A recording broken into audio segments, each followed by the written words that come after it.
Gaddafi's regime crumbles as rebels advance to the heart of Tripoli. There's no sign of the Libyan leader, but it's reported his troops are putting up fierce resistance around his compound.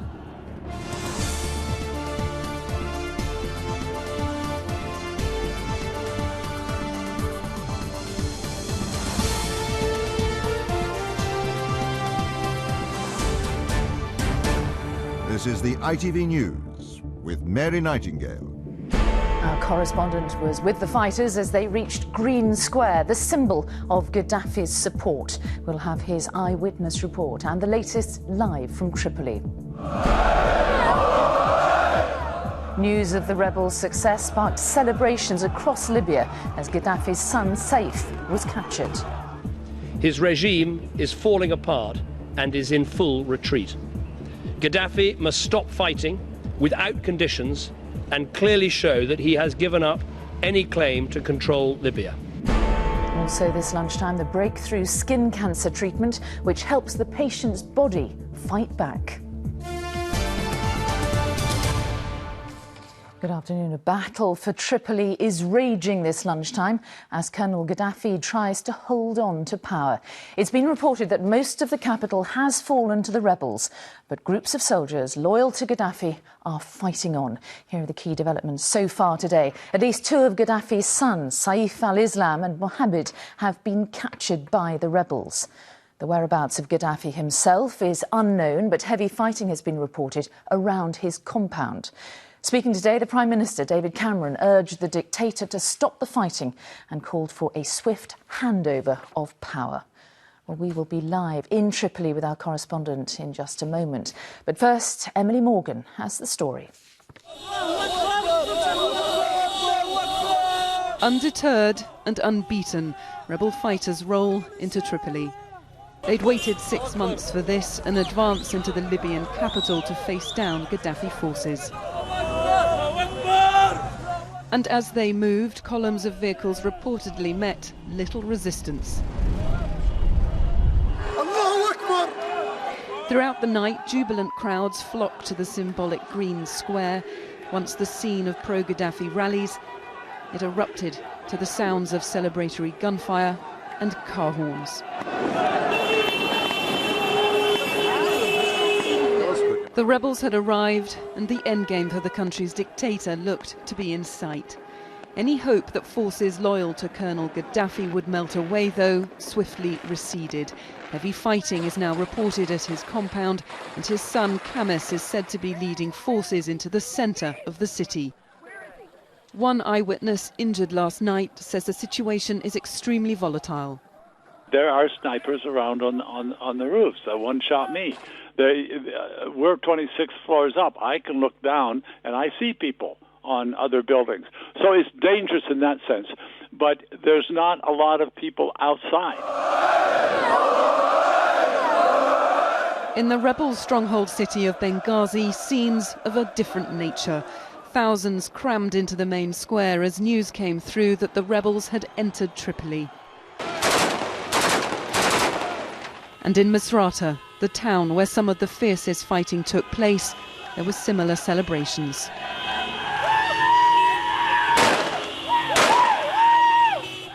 The speed of the rebels' advance might well have taken Colonel Gaddafi by surprise. His son, Saif al-Islam, is said to have been captured, and another, Mohammed, is reportedly under house arrest. While giving an interview with Al Jazeera earlier, gunfire was heard in the background.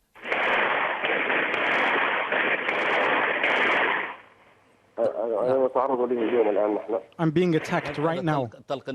This is gunfire inside my house. They're inside my house.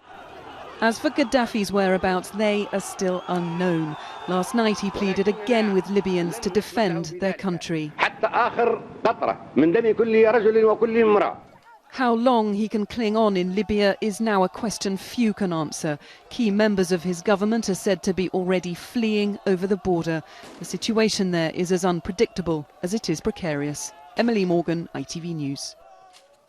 And the speed of the advance swept the rebels into the centre of the city, to Green Square, the scene of so many pro-Gaddafi rallies and a long-standing symbol of his power. John Ray travelled with the rebels and sent us this eyewitness account. Gaddafi has been knocked off his perch, and at the heart of his failing empire, rebels now raise their flag. It is 2:30 in the morning. A new Libya is about to dawn. I have 25 years now. My life starts now. Freedom. Freedom, man. Thank you.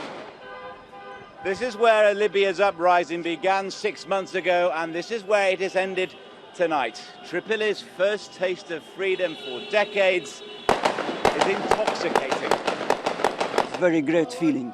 I don't know how to express myself, but I can say to everybody who is free in the world that Libya is free finally, and she's back for her sons after 42 years of kidnapping. It's wonderful. Ali Ashur is a student who left Tripoli to join the rebel soldiers and to fight his way home.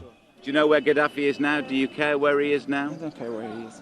You don't care? I don't want to know where he is because already I feel free. So this is the most important thing. But already the crowds are beginning to thin. The mood of celebration turns to tension. These are regime men being rounded up, while weary rebels warn us government soldiers are coming. So the old Libya has not yet given way to the new. Well, John is in Tripoli now. John, extraordinary pictures and amazing sense of the mood as you arrived in the city. But what sense do you get now?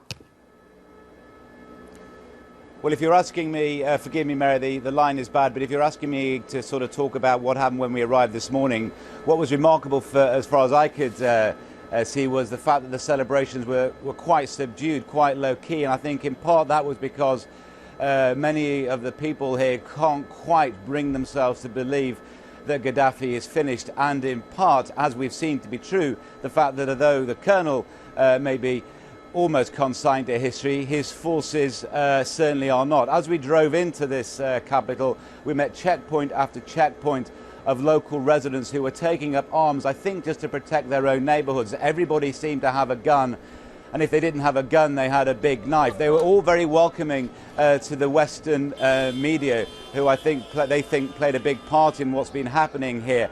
But to a man, they warned us that the Libyan army was still on the loose and that we should really watch our step. Everybody was fearful of a backlash today from the remnants of Gaddafi's forces.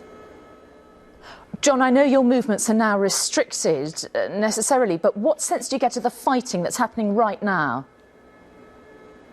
You're right, it is difficult to give you the bigger picture from my confinement in this hotel. We did try to go out this morning, but we were stopped at the gate by a group of armed gunmen who are still loyal to Gaddafi, and I am within a part of the city which is clearly still under his regime's control. Just down the behind me here, green flags are still flying. We have heard sporadically this morning gunfire, some explosions. The leader's compound is just down the road. What I can't tell you, though, is whether this is part of some kind of concerted plan by the regime's forces or just a last hurrah, if you like. I suspect the latter.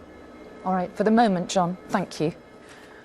Well, the rebels' advance into Tripoli sparked celebrations right across Libya. The swift progress was in contrast to the long months of fighting which led up to the breakthrough. But today, David Cameron warned against complacency, saying there was still a long way to go. Our political correspondent Lucy Manning is in Downing Street. Lucy, David Cameron did seem cautiously optimistic, didn't he, when he spoke about Libya this morning? Well, I think caution is the feeling that pervades Downing Street. The Prime Minister is well aware that the fighting is still continuing, and even when it finishes, that there is still an enormous job to be done. But he was able to come here this morning to break off from his holiday in Cornwall to say that Gaddafi's forces were in full retreat, that the regime was collapsing, although he admitted that he didn't know where Gaddafi was.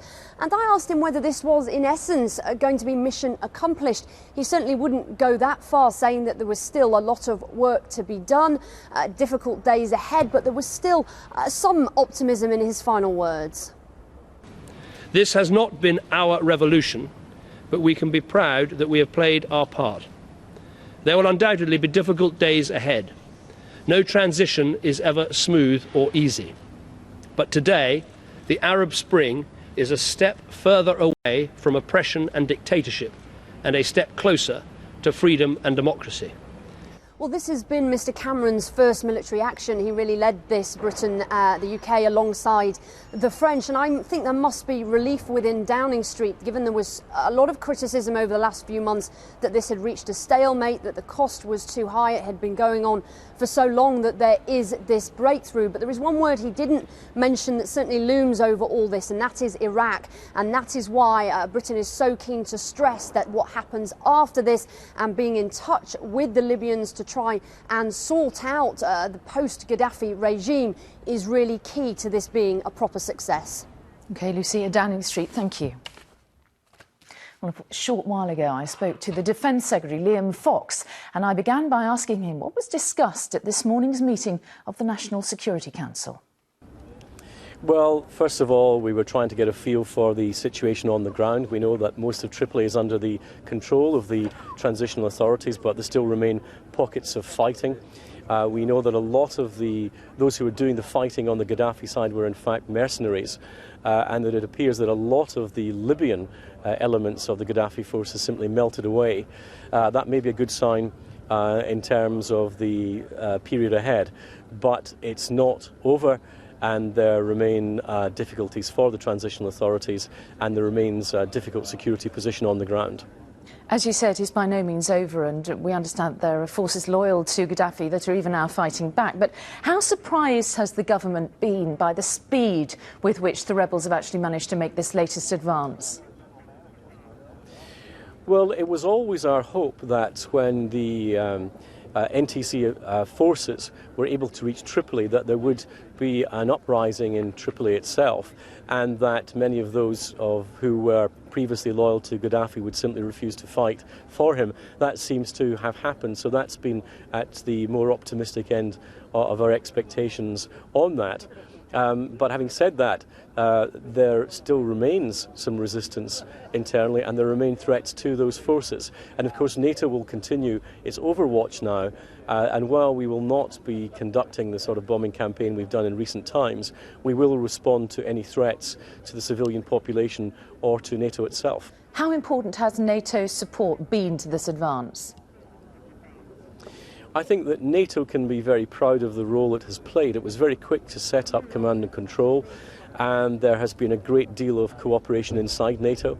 The United Kingdom, France, the United States, Italy, and countries like Norway and Denmark playing a huge role, and then being supplemented by countries like the UAE and Qatar, I think has been a very positive experience, which actually says that the global community is willing to carry out what it says in terms of its UN resolution implications.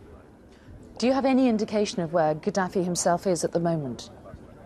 There are conflicting reports about the whereabouts of Gaddafi. Of course, we're now concentrating our efforts on trying to determine exactly where he is, but he may not be in Libya. There are rumours that he has fled to another country. We'll need to see over the coming days exactly what the true position is. The Defence Secretary Liam Fox speaking to me just a little earlier. Now, as the regime in Libya begins finally to crumble, there's new hope for the many Libyans forced to flee overseas. Many watched last night's news and believed for the very first time in years that they may be able at last to go home. Emma Murphy spent the evening with some of them.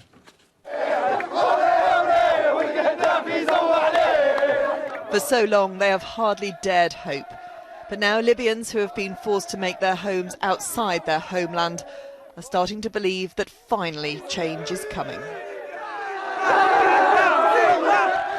As word spread that rebels had reached Tripoli's Green Square, Manchester's Libyan community, young and old, took to the streets. Some have waited 42 years, not able to go home for fear of what the regime may do to them.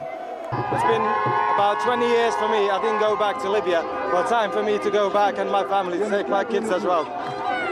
Must be an amazing night. It is an amazing night. What's it meant not to be able to go back to your homeland? Heartbreaking. I don't know, there's no words to explain it. It's something that's been there in the back of your head all the time. Many have lost relatives in previous battles in this war. Many others wait for news of those now on the front lines. Discourse up! to my brother in Misrata, Wallahi, I hope you're still alive. I love you, I miss you. I hope you get everything you want. I want to see where all the Gaddafi's regime be outside the country completely, and we're looking forward to Gaddafi to be on The Hague as soon as possible. Many of the older generation here were forced to flee Libya. Their children have never known the land they called home. Now, finally, they believe they may be able to return. People like the Fortier family, their father Fazi in exile since an earlier attempt to oust Gaddafi in the early 80s. He has no choice but to be a spectator in this revolution, but is desperate to return home. It's a mixed feeling of happiness and of remembering how many young people being lost in this war because of the madness of one.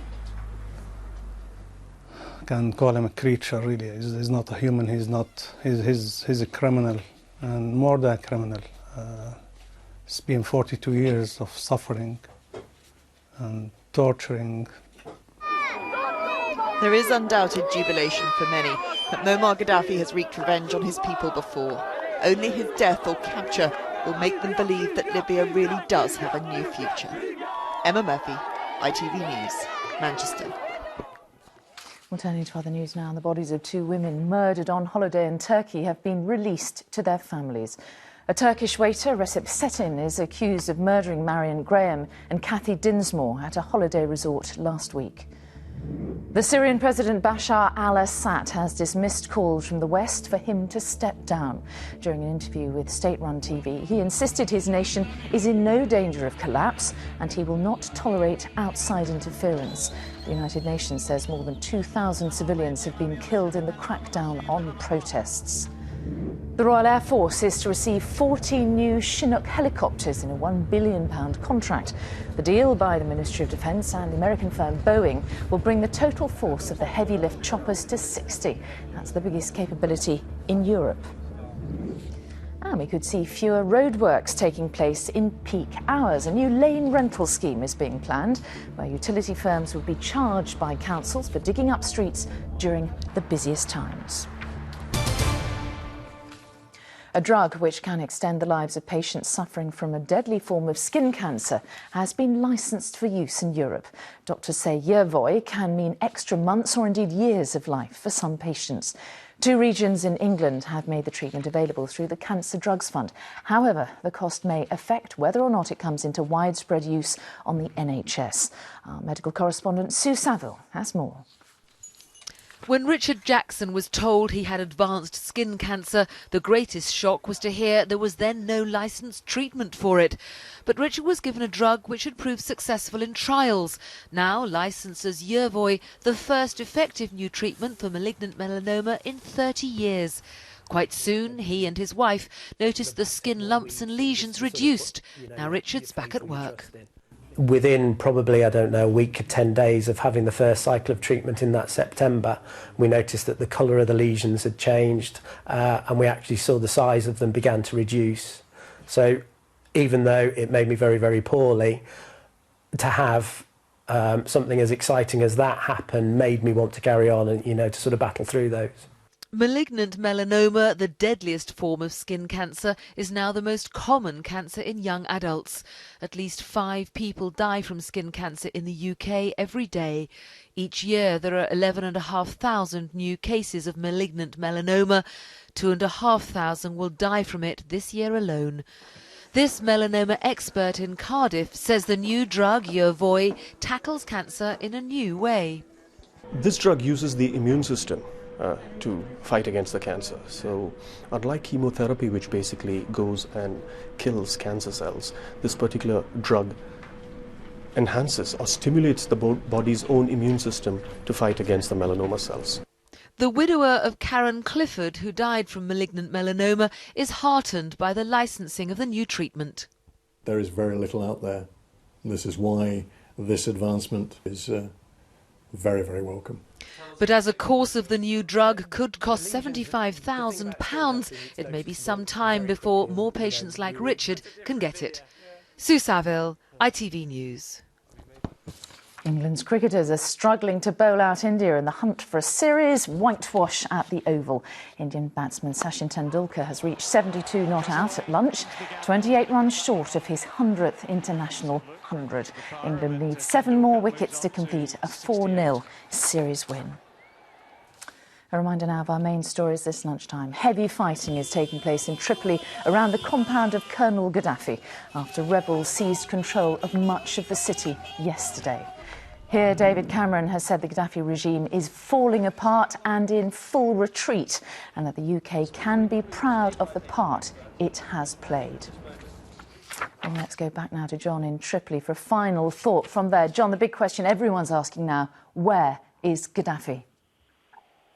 Well, it is a big question, and it demands a big, accurate answer, because I think perhaps only when we know he has been killed or captured will his forces finally lay down their arms. Unfortunately, for now, he seems to have vanished into thin air. He hasn't actually been seen anyway since May. The events of the past few days have seen 2 of his sons captured, but as far as the colonel's whereabouts, there are many, many rumours, but very few facts. Is he already dead? Has he flown abroad? Is he hiding out in Sirte, his hometown? Or is he hiding out in his base here in Tripoli, where another of his sons is set to be hiding out today? At some stage, we will find out for sure. He is, of course, the big prize here, and his fate, I think, will determine how this finally ends. All right, John Ray in Tripoli amidst the fighting there. Thank you very much indeed. And that is the lunchtime news. I'm back with Alistair for the news at 6:30. The news where you are follows the national weather. I will leave you with some images now of jubilation in Libya, a country finally on the cusp of freedom. From everyone here in the studios and out in the field. Bye-bye.